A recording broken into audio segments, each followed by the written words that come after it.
اعوذ باللہ السمیع العلیم من الشیطان الرجیم بسم اللہ الرحمن الرحیم۔ آج سے 2 دہائی پہلے جب ہم قائد اعظم یونیورسٹی میں ماسٹرز کے اسٹوڈنٹ تھے، اس وقت اسٹیفن پی کوہن کی ایک کتاب فیوچر آف پاکستان پڑھنے کا اتفاق ہوا، جو کہ ڈیفینس اینڈ اسٹریٹجک اسٹڈیز کے دورانیے میں ہمارے جو پالیسی اسٹڈیز کے ٹیچرز تھے انہوں نے ریکمینڈ کی تھی۔ The future of Pakistan Stephen P Cohen نے جب لکھی تو اس میں اس نے ایک chapter civil all military dictatorship جو ہے ایک چیپٹر لکھا تھا۔ اس چیپٹر میں اسٹیفن پی کوہن نے لکھا تھا کہ اس زمانے کی بات کر رہا تھا کہ فی الوقت آمریت بیشتر پاکستان کے لیے ضیاء الحق کا دور کے بعد خواہ قابل قبول نہ ہوگی، کیونکہ جمہوریت کی طرف پاکستان سفر کر رہا ہے۔ البتہ جو کہ پالیسی ساز تھا اسٹیفن پی کوہن، اس نے لکھا کہ اگر ڈکٹیٹرشپ پاکستان میں خوشحالی لے آتی ہے تو پھر پاکستانی قوم جو ہے اسے قبول کر لے گی اور ڈکٹیٹرشپ کو قدم جمانے کی جگہ بھی مل سکتی ہے۔ اس کے بعد گیرارڈ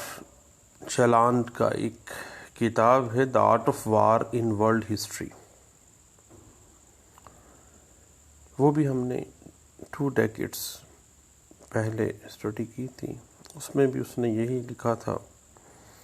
کہ دنیا میں جتنی بھی جنگیں یا خانہ جنگیاں ہوئی ہیں وہ سب کی سب ایک جھوٹ پر مشتمل مفروضے کو بنیاد بنا کر ہی لڑی جاتی ہیں۔ اور صاحب اس کے بعد ہم نے یہ بھی دیکھا کہ دنیا میں سب سے زیادہ ناانصافی میدان جنگ میں نہیں بلکہ عدالتوں میں ہوتی ہے۔ سب سے پہلے کیوں نہ ہم کانسٹیٹیوشن آف پاکستان 1973 آرٹیکل 29 جو کہ چیپٹر 2 ہے، اس میں جو پرنسپل آف پالیسی کو دیکھیں، جس میں واضح کر دیا گیا کہ پاکستان کے ہر شعبے اور ہر فرد جو کہ اپنے ادارے یا ریاست کی اتھارٹی کے تحت کام کر رہا ہوگا، اس کی یہ ذمہ داری ہے کہ وہ پرنسپلز آف پالیسی کے تحت کام کرے۔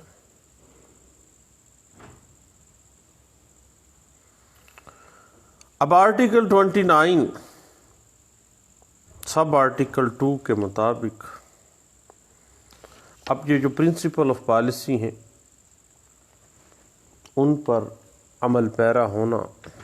پاکستان کے ہر ادارے کا فرض بن جاتا ہے۔ اور میں سمجھتا ہوں کہ سپریم کورٹ آف پاکستان جب آرٹیکل 184(3) کے تحت ریٹ کی جورسڈکشن گین کرتی ہے تو وہ پرنسپل آف پالیسی کو اڈاپٹ کرتے ہوئے جو کہ انڈر آرٹیکل 29 سب آرٹیکل 1 اور 2 ہے، اسی کے مطابقت سے ہی یہ معاملہ آگے چلتا ہے کہ ہر ادارہ پرنسپلز آف پالیسی جو کہ آئین پاکستان 1973 میں دیے گئے ہیں اس کے مطابقت کے تحت اپنی اپنی فیلڈ میں کام کرے گا۔ اب صحیح بات تھوڑی سی آگے چلتی ہے کہ انتظامیہ کیا ہے۔ اور کیا فوج انتظامیہ ہے، ایگزیکٹو ہے. تو ایگزیکٹو اتھارٹی کی انڈرسٹینڈنگ کانسٹیٹیوشن آف پاکستان 1973 کے چیپٹر 3 آرٹیکل 90 کو اگر ہم دیکھیں تو یہ بات واضح ہو جاتی ہے کہ فیڈریشن کی ایگزیکٹو اتھارٹی فیڈرل گورنمنٹ کے ذریعے صدر کے نام پر استعمال کی جائے گی. فیڈرل گورنمنٹ جو وزیر اعظم اور وزراء پر مشتمل ہوگی، جو وزیر اعظم کے ساتھ کام کرے گی، اور جو صدر ہے وہ ہمیشہ سے ایگزیکٹو اتھارٹی فیڈرل گورنمنٹ کے ذریعے استعمال کرے گا، اور وزیر اعظم جو ہے وہ وفاق کا چیف ایگزیکٹو تصور کیا جائے گا. اور اس طرح سے پریزیڈنٹ کا جو ہوتا ہے وہ فیڈریشن کی ایگزیکٹو اتھارٹی کا ایک حصہ ہے. اس کے بعد آرٹیکل 137 کانسٹیٹیوشن آف پاکستان 1973، اس کو اگر ہم دیکھیں تو ایگزیکٹو اتھارٹی کا کچھ اشارہ اس طرح سے ملتا ہے کہ آئین پاکستان کے تابع صوبے کا جو ایگزیکٹو اتھارٹی ہے وہ صوبائی اسمبلی جو ہے اس کو قانون بنانے کی حد تک ہے، مگر شرط یہ ہے کہ کسی ایسے معاملے میں جس کے بارے میں پارلیمنٹ یا کسی صوبے کی صوبائی اسمبلی دونوں کو قوانین بنانے کا اختیار حاصل ہے، اور صوبے کی ایگزیکٹو اتھارٹی اس ایگزیکٹو اتھارٹی سے مشروط اور محدود ہوگی جو کانسٹیٹیوشن یا پارلیمنٹ کے بنائے ہوئے قانون کے ذریعے فیڈرل گورنمنٹ یا اس کی ہیئت ہائے مجاز کو بھی صراحت تفویض کی گئی ہے. جو اتھارٹی اس فیڈریشن کی طرف سے ایک صوبے کو ڈیلیگیٹ کی گئی ہے، اسی دائرے کے اندر رہتے ہوئے ایک صوبہ اپنی ایگزیکٹو اتھارٹی کو استعمال کرے گا. اب صحیح بات کا مفہوم تفہیم کی بات ہے، یعنی جو اصل معاملہ ہے وہ ہے فوج، عدلیہ اور آئین پاکستان 1973. اب ایگزیکٹو اتھارٹیز اپنی اپنی ڈومین میں وفاق کے اندر بھی اور وفاق کی طرف سے ڈیلیگیٹ کی جانے والی اتھارٹیز کے ذریعے صوبوں کی حد تک بھی کام کرتی ہے.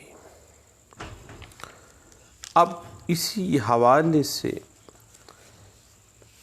آپ کو پتہ ہے کہ ایگزیکٹو اتھارٹی میں مسلح افواج بھی شامل ہیں. اب یہ بات میری ذاتی رائے نہیں ہے، آپ لوگ کہیں گے کہ یہ کیا بات کر رہے ہیں کہ مسلح افواج ایگزیکٹو اتھارٹی میں کیسے آ گئے، اور میری ذاتی رائے نہیں ہے، یہاں کوئی تاثر محض بھی نہیں ہے یا میری ذاتی کوئی انٹرپریٹیشن نہیں ہے. میں ریفر کرتا ہوں سپریم کورٹ آف پاکستان کا ایک land mark judgment, Sheikh Liaquat Hussain versus federation of Pakistan, PLD 1999، Supreme court of Pakistan, page 1153. اب اس کیس کے اندر Sheikh Liaquat Hussain versus federation of Pakistan میں سپریم کورٹ آف پاکستان بذات خود ایک فوج پاکستان کو ایگزیکٹو اتھارٹی کی ڈومین میں لے آئی ہے. اب پاکستان کے آئین 1973 کی جو اختیارات کی بنیاد ہے وہ 3 نکاتی تقسیم پر ہے: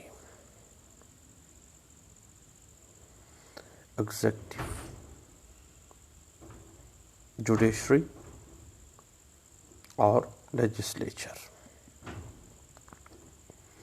یعنی عدلیہ، مقننہ اور انتظامیہ اپنے متعلقہ دائرہ کار میں مکمل طور پر آزاد ہیں۔ اب یہ بات تھوڑی سی سپریشن آف پاور کو سامنے تو لے آتی ہے اور یہ واضح کر دیتی ہے کہ عدلیہ، مقننہ اور انتظامیہ اپنے متعلقہ دائرہ کار میں مکمل طور پر آزاد ہیں اور ایک دوسرے کے اثر سے آزاد ہیں۔ کانسٹیٹیوشن آف پاکستان 1973 چیپٹر 1 جو ہے پارٹ 7 چیپٹر 1 جو ہے وہ جوڈیشری کو ڈیل کرتا ہے، اور اس طرح سے آرٹیکل 175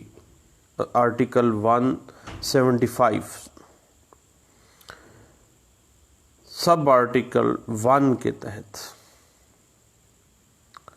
عدلیہ، سپریم کورٹ،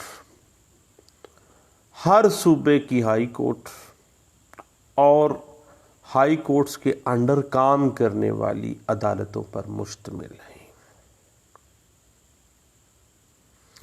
اور آرٹیکل 175 کلاس 1 کے تحت وضع کردہ عدالتیں اپنے اختیارات کا استعمال کرتی ہیں جو ان کو کانسٹیٹیوشن آف پاکستان 1973 فراہم کر رہا ہے۔ یا آرٹیکل 175 کلاس 2 واضح کر دیتی ہے کہ کوئی دوسرا قانون بھی عدالتوں کو کسی اور قانون کے تحت بھی وضع کردہ عدالتیں اپنے اختیارات کا استعمال کرتی ہیں۔ اس کے بعد آرٹیکل 175 کلاس 3 کے تحت عدلیہ اور انتظامیہ ایک دوسرے سے الگ الگ ہیں۔ اس طرح سے سپریم کورٹ کے کنٹرول سے بالاتر عدالتوں کا قیام نہ صرف عدلیہ کی آزادی کے تصور کے بالکل اگینسٹ ہو جاتا ہے، ایسے کوئی معاملہ نہیں ہے۔ ہر عدالت constitutional domain legal frame work کے اندر کام کر رہی ہے۔ اس کے بعد یہ تو معاملہ تھا عدلیہ کا۔ اب ہم فوج کی طرف آتے ہیں۔ ہمیں جانا پڑے گا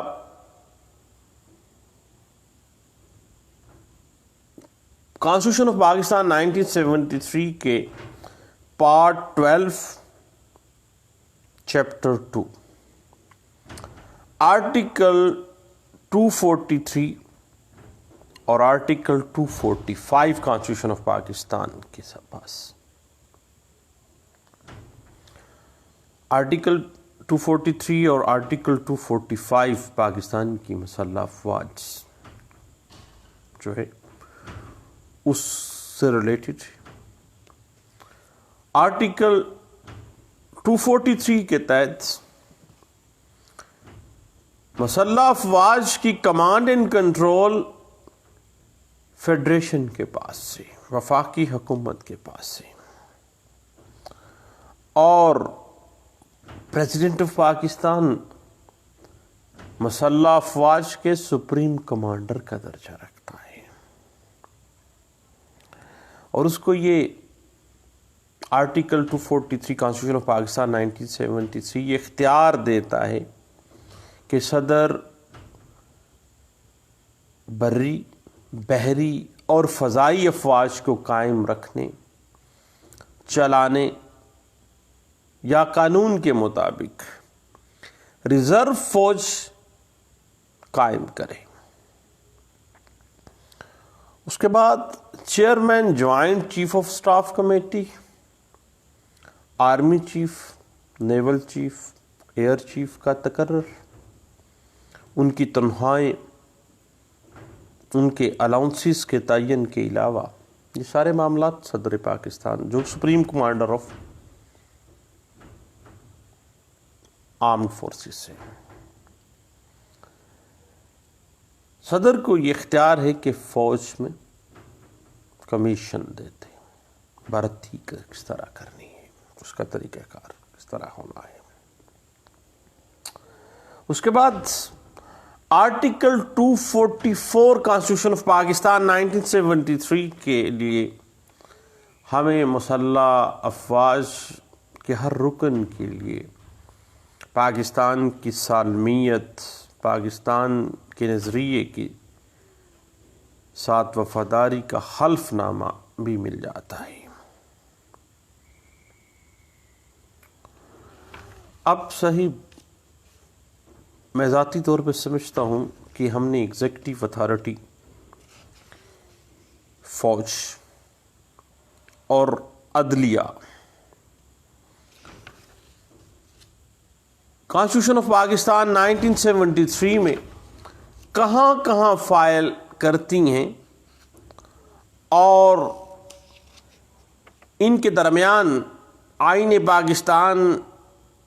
اقتدار کی جو تکون یا ٹرکٹومی آف پاور، تسلیت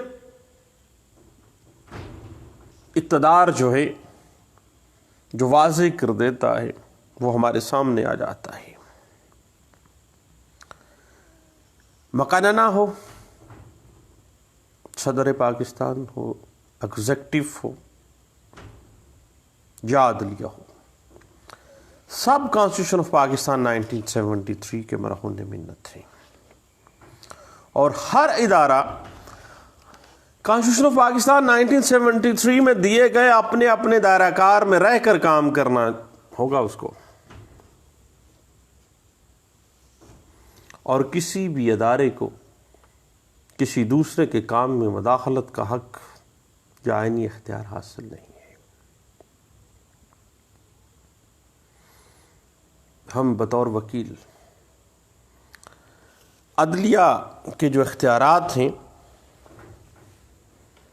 ان اختیارات کی کیا حدود و قیود ہیں جو کہ کانسٹیٹیوشن آف پاکستان 1973 کی کانسٹیٹیوشنل سکیم کے اندر دیے گئے ہیں، ہم نے ان کو بھی دیکھا ہے۔ اب صحیح اگر ہم دیکھتے ہیں کہ سپریم کورٹ آف پاکستان جو ہائر عدلیہ ہے پاکستان کی، آرٹیکل 140 184 سب سیکشن کلاس 3 کے تحت اپنے جوڈیشل پار رکھتی ہے، اور آئین پاکستان وفاق کو یہ پار دیتا ہے کہ ہر صوبے کو بیرونی جارحیت اور اندرونی خلفشار سے محفوظ رکھنے اور ہر صوبے کی حکومت کو کانسٹیٹیوشن آف پاکستان 1973 کے ڈومین میں چلانے کے لیے حکمت عملی پر پیرا عمل ہوگا۔ اب جہاں تک معاملہ تھوڑا سا ہم دیکھیں، چونکہ پاکستان کانسٹیٹیوشن آف پاکستان 1973 کے حوالے سے ہم نے مختلف معاملات کو دیکھا ہے، اور ہمیشہ سے ہم نے ایک کانفلکٹ دیکھی ہے مختلف اداروں کے درمیان، اور اس حوالے سے میں ذاتی طور پہ سمجھتا ہوں کہ Sindh high court bar association versus federation of Pakistan جو کیس ہے، جو کہ PLD 1998 سپریم کورٹ پیج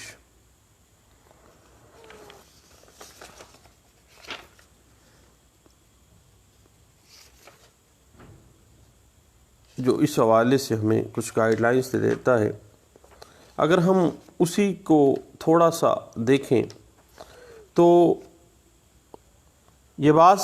ہم پہ واضح ہو جاتی ہے کہ پاکستان کا جو آئین ہے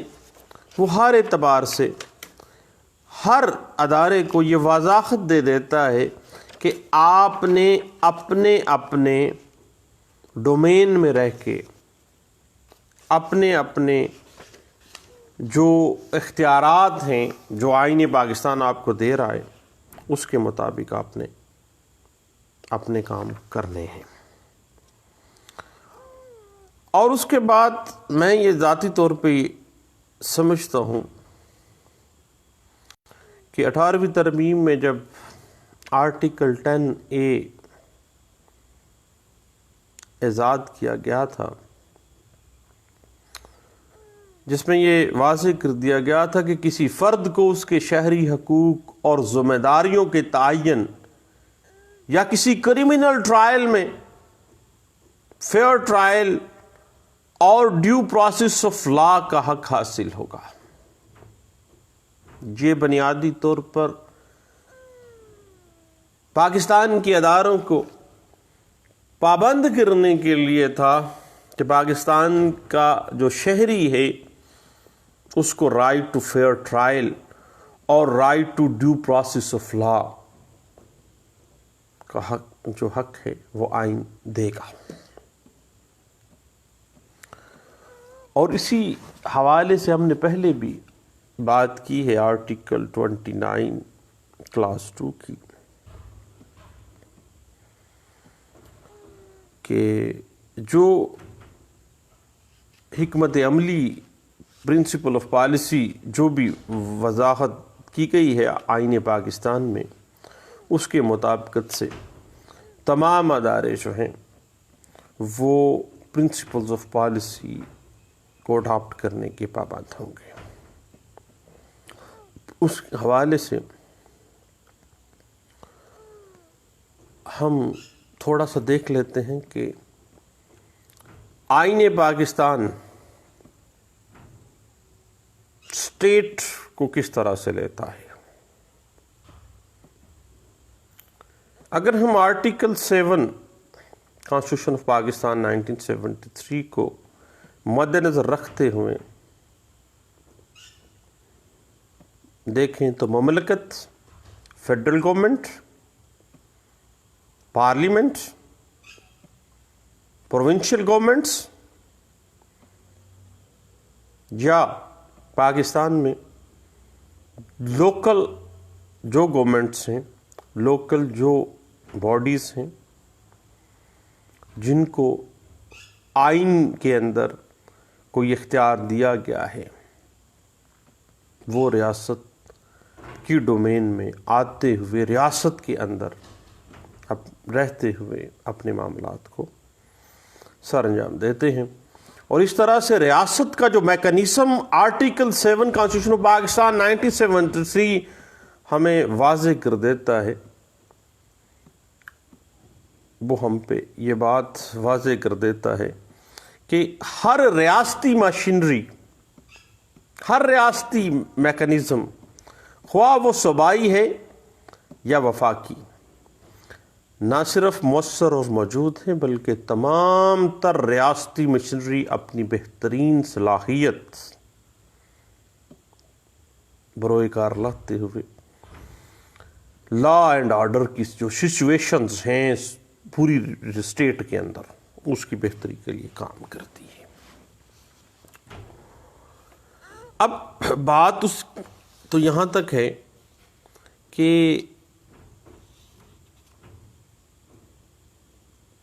کوئی بھی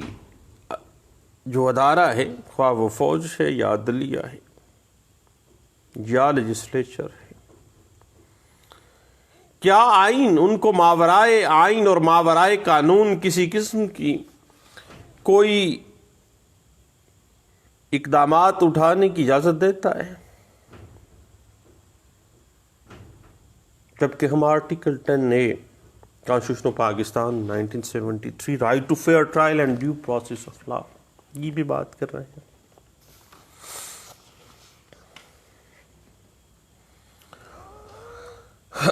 دیکھیے صاحب، آرٹیکل 10A بڑا واضح ہے، اور یہ واضح کر دیتا ہے کہ ریاست امن بھی قائم کرے گی اور ریاست اپنے شہری کو فیئر ٹرائل، انصاف اور due process of law provide بھی کرے گی۔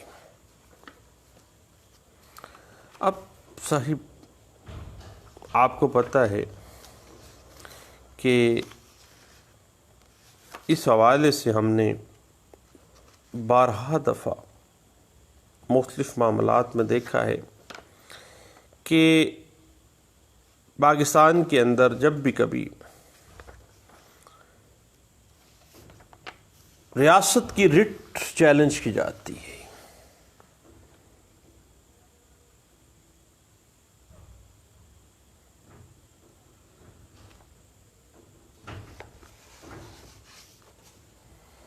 تو پھر جس طرح سے معاملات سامنے آتے ہیں اس کو اگر ہم دیکھنا چاہیں تو اس سے پہلے کیوں نہ ہم آرٹیکل 4 کلاز 1C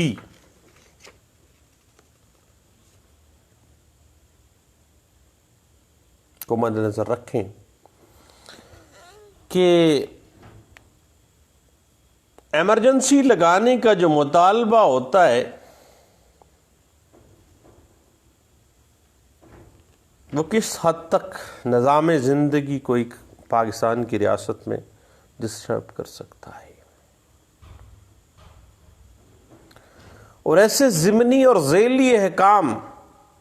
واضح کیے جانے جن کو صدر اعلان کی غرض و آیت کو عمل میں لانے کے لیے ضروری یا مناسب خیال کرتا ہے۔ اب ایسے معاملات میں ایسے احکامات بھی شامل ہوتے ہیں جو صوبے کے کسی ادارے یا ہیئت سے متعلق دستور کے کسی حکم پر عمل درآمد کو مکمل طور پر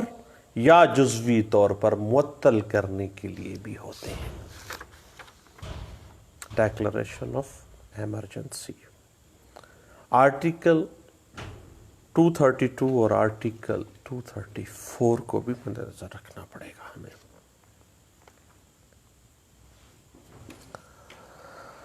اب کانسٹیٹیوشن آف پاکستان 1973 آرٹیکل 233 اگر ہم دیکھیں تو یہ واضح کر دیتا ہے کہ آرٹیکل 15، 16، 17، 18، 19 اور 24 میں شامل کوئی امر جبکہ ہنگامی حالات کا اعلان نافذ العمل ہو،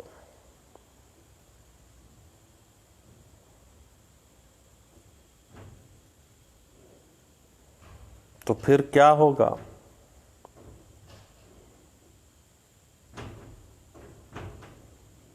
پریزیڈنٹ آف پاکستان کے پاس ایمرجنسی لگانے کی پاور موجود ہے،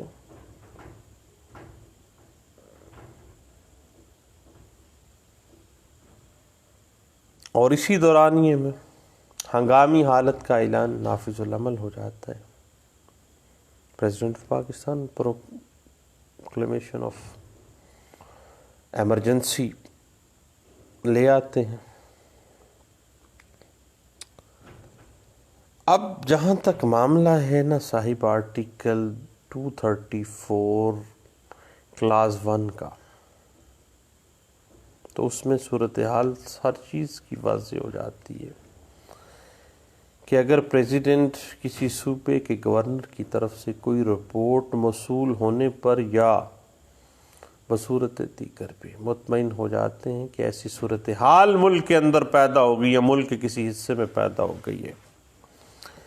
جس میں صوبے کی حکومت دستور کے احکامات کے مطابق نہیں چلائی جا سکتی، تو آرٹیکل 234 کلاس 1 کہتا ہے کہ صدر کو اختیار ہوگا، یا اگر اس کے بارے میں مشترکہ اجلاس میں کوئی قرارداد منظور ہو جائے تو صدر کے لیے لازم ہوگا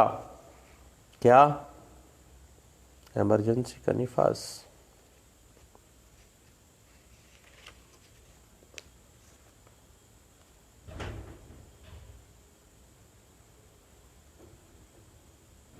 اب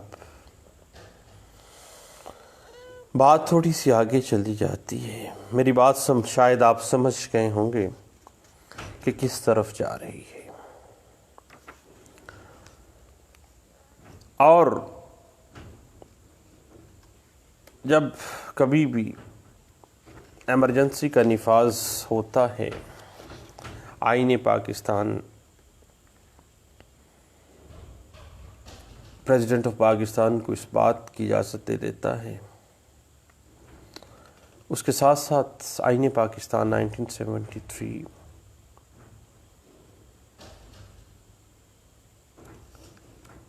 عدالت کو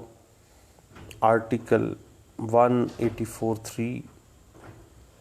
کے تحت آرٹیکل 190 کے اختیارات استعمال کرتے ہوئے معاملات کو تھوڑا سا بڑھانے کی اجازت بھی دے دیتا ہے۔ اب صاحب اگر ہم اسی بات کو تھوڑا سا آگے لیے چلتے ہیں کہ عدلیہ اور انتظامیہ کے اندر آرمڈ فورسز بھی شامل ہیں، الگ الگ ہیں،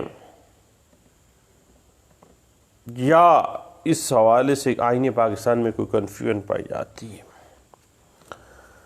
تو اس حوالے سے Sharaf Faridi case PLD 1994 Supreme court page ہے 105، یہ ہمیں گائیڈ لائن دے دیتا ہے کہ ہر ادارہ اپنی ڈومین میں رہتے ہوئے ایک دوسرے پر اثر انداز نہیں ہوگا۔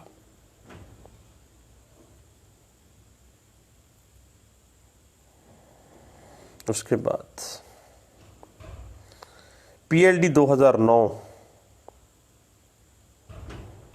سپریم کورٹ پیج 879،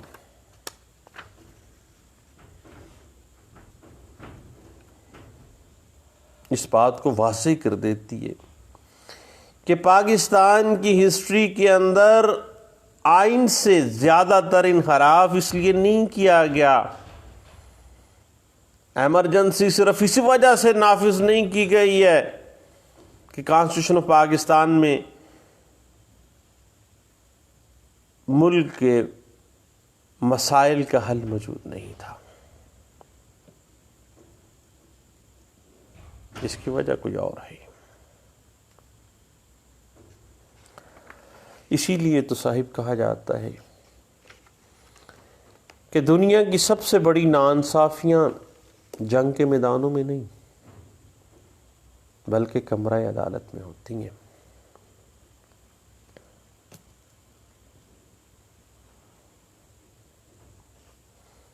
آپ کو پتہ ہے کہ ہم آئین پاکستان کے ادنا سے طالب علم ہیں، کانسٹیٹیوشن آف پاکستان 1973 اپنے اندر ترمیم کے لیے اور کوئی رستہ واضح نہیں کرتا، ماں سوائے اس رستے کے جو آرٹیکل 238 اور آرٹیکل 239 کانسٹیٹیوشن آف پاکستان 1973 واضح کرتا ہے. حتیٰ کہ اگر اسے منسوخ بھی کرنا ہو تو پھر کون سا طریقہ آئین دیتا ہے؟ پھر آرٹیکل 238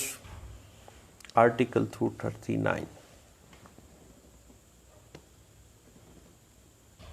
یہی طریقہ کار اختیار کرنا لازم ہے. بنیادی طور پر یہ آرٹیکلز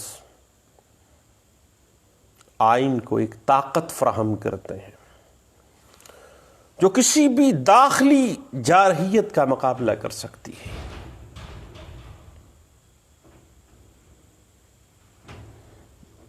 پاکستان کی اگر ہم ہسٹری میں جائیں نا تھوڑا سا، تو جب کبھی بھی اقتدار پر آمریت آئی ہے تو ڈاکٹرائن آف نیسیسٹی تو ہم پہلے بھی تمیز الدین کیس اور 200 کیس میں ڈسکس کر چکے ہیں، اور آسما جلانی کیس میں بھی اس پہ ہم نے روشنی ڈالی. تو یہی واضح کیا جاتا ہے کہ بھئی اب کانسٹیٹیوشن جو ہے وہ ناقابل عمل ہو گیا ہے. یہ ایسی صورتحال پیدا ہو گئی تھی جس میں آئین کوئی حل فراہم نہیں کر رہا تھا. یہ ایسے الفاظ ہیں جو کہ میں نے اکتوبر 1999 میں جنرل مشرف سے بھی سنے تھے.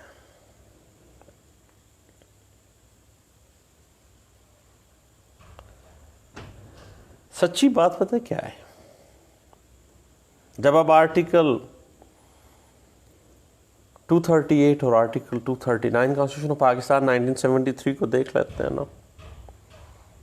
تو پھر واضح ہو جاتا ہے کہ جب بھی کبھی آمریت آتی ہے تو آئین ناقابل عمل نہیں ہوتا ہے. نہ ہی کوئی ایسی صورتحال پیدا ہوتی ہے کہ آئین اس کا حل نہ دے رہا ہو، بلکہ حقیقت یہ ہوتی ہے کہ ایگزیکٹوز جو ہیں، جو اقتدار پہ بیٹھے ہوئے لوگ ہیں، وہ آئین پر عمل نہیں کرنا چاہتے ہیں.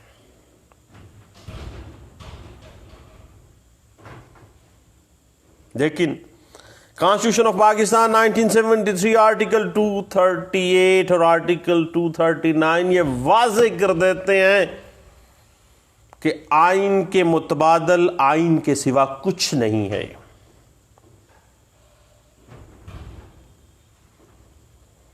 یاد رکھیے گا کہ دنیا کا کوئی بھی آئینی نظام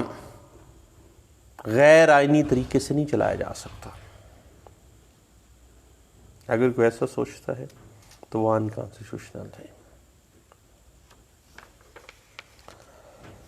اب صاحب اگر اس حوالے سے میں PLD 2009 سپریم کورٹ پیج 1066 کو ریفر کرتا ہوں کہ آرٹیکل 238 اور آرٹیکل 239 کی انٹرپریٹیشن بڑے اچھے انداز سے کر دیتا ہے.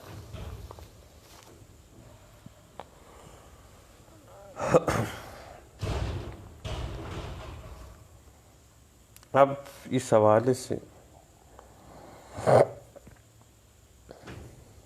اگر ہم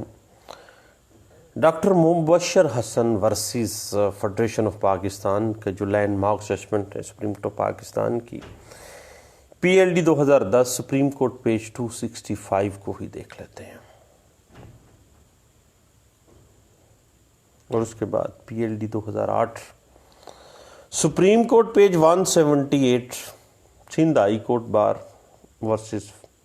فیڈریشن آف پاکستان کو بھی دیکھ لیتے ہیں.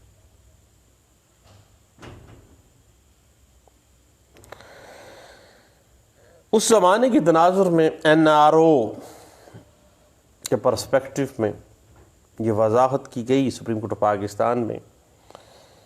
کہ ان مقاصد پر کوئی ممکن اعتراض نہیں اٹھایا جا سکتا کہ یہ قومی مسالت کے فروغ اور سیاسی انتقام کے خاتمے کے لیے لایا گیا ہے. لیکن صاحب بات اس طرح سے ہے کہ جو بھی مجوزہ مقاصد ہیں ان کو اس طریقہ کار سے حاصل کرنا چاہیے جس طریقہ کار کی آئین پاکستان اجازت دیتا ہے.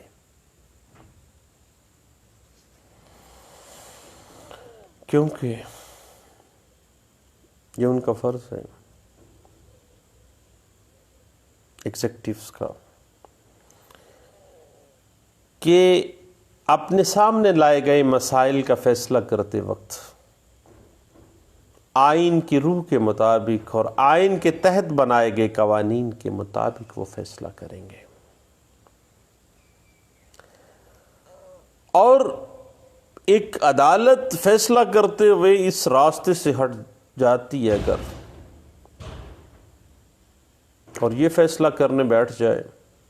کہ کیا اچھا ہے لوگوں کے لیے اور کیا برا ہے لوگوں کے لیے، تو پھر بھائی ناگزیر طور پر ڈاکٹرائن آف نیسیسٹی جو ہے مولوی سمیع الدین کیس والی، وہ ادھر ہی جا کے عدالت بیٹھ جائے گی. پھر مولوی سمیع الدین کیس نظریہ ضرورت تو سامنے بات آ گئی اور وہ لیجیٹیمیٹ ہو جاتا ہے، اور اس کے منطقی نتائج مولوی سمیع الدین کیس کے بعد نظریہ ضرورت کے جو ہم نے بھگتے ہیں آج تک بھگتتے آ رہے ہیں وہ آپ کے سامنے ہیں. اور اس کے بعد سپریم کورٹ آف پاکستان نے Sindh high court bar versus federation of Pakistan کے کیس میں بھی یہ واضح کر دیا تھا کہ کبھی بھی ایگزیکٹوز آئین اور قانون پر سختی سے کاربند ہونے کے راستے سے انحراف نہیں کرے گی. اب یہ بات عوام کے منتخب نمائندوں پر چھوڑ دینی چاہیے کہ کیا اچھا ہے کیا برا ہے، اور ان کو بھی یہ فیصلہ جو ہے کیا اچھا ہے کیا برا ہے آئین کے جو ڈیفائنڈ لمیٹیشن ہیں، جو مقننہ میں بیٹھے ہوئے عوام کے نمائندوں کو within the domain of constitution دی گئی ہیں، ان لمیٹیشنز کے اندر بیٹھتے ہوئے وہ یہ فیصلہ کریں گے کہ عوام کے لیے کیا اچھا ہے کیا برا ہے. یہ فیصلہ کرنا عدالت کی ذمہ داری نہیں ہے. اگر ایسا ہو جائے تو P L D 2010 supreme court page 265 doctor Mubashir Hassan versus federation of Pakistan واضح کر دیتا ہے کہ پھر تو ڈاکٹرائن آف نیسیسٹی پہ جانا پڑے گا آپ کو. بات وہی ہے صاحب کہ it is not the court of justice, it is the court of law. اور بات پی L D 2008 supreme court page 178 پہ جا رکتی ہے.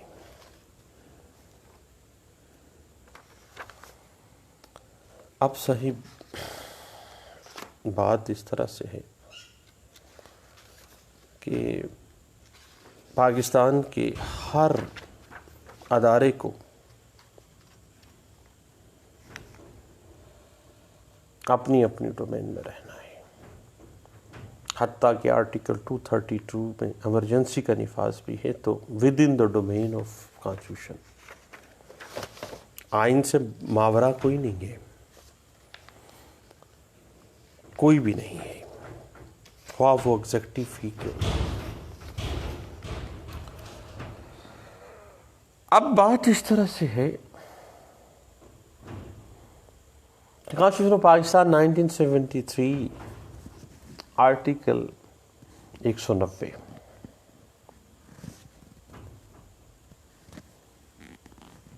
جو کہ فیڈریشن آف پاکستان کو بااختیار کر دیے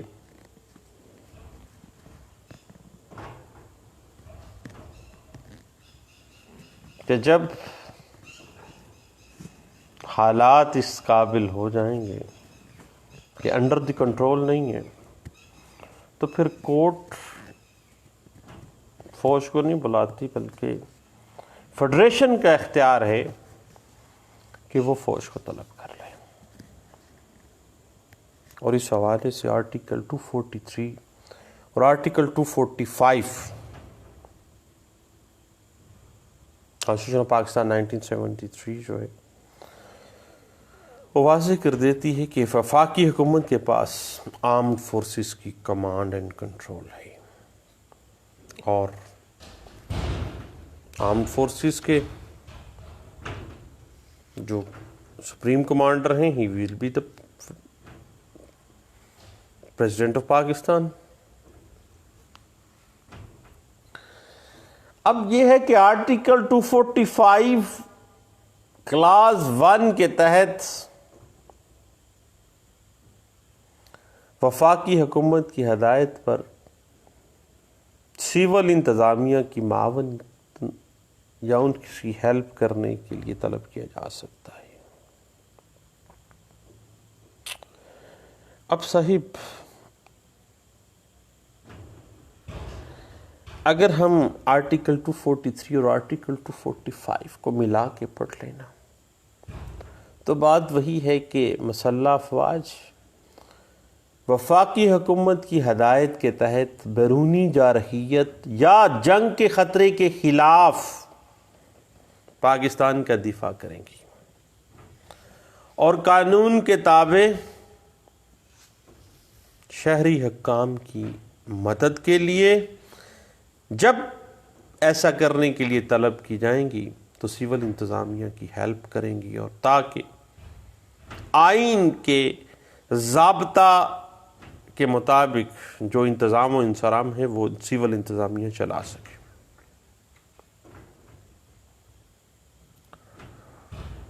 اب صاحب فوج کو طلب کرنا قطعی صورت کہیں اور جا نہیں ٹھہرتا، بلکہ صرف اور صرف فیڈریشن آف پاکستان کے پاس یہ اختیار ہے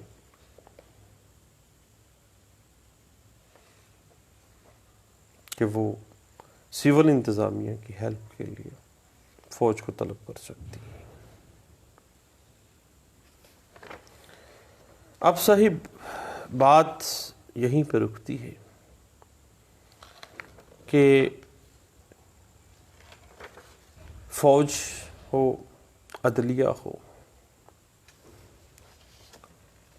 ان کا کام آئین پاکستان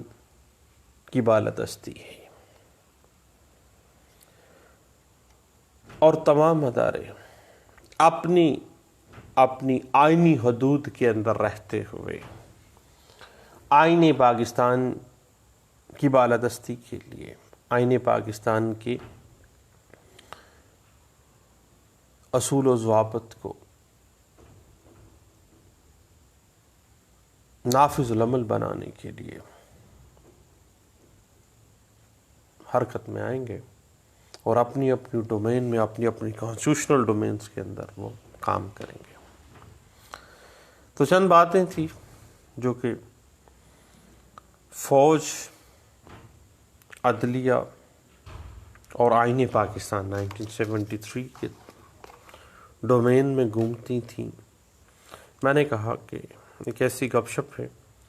جو کہ سب دوستوں کے ساتھ شیئر کی جانی چاہیے.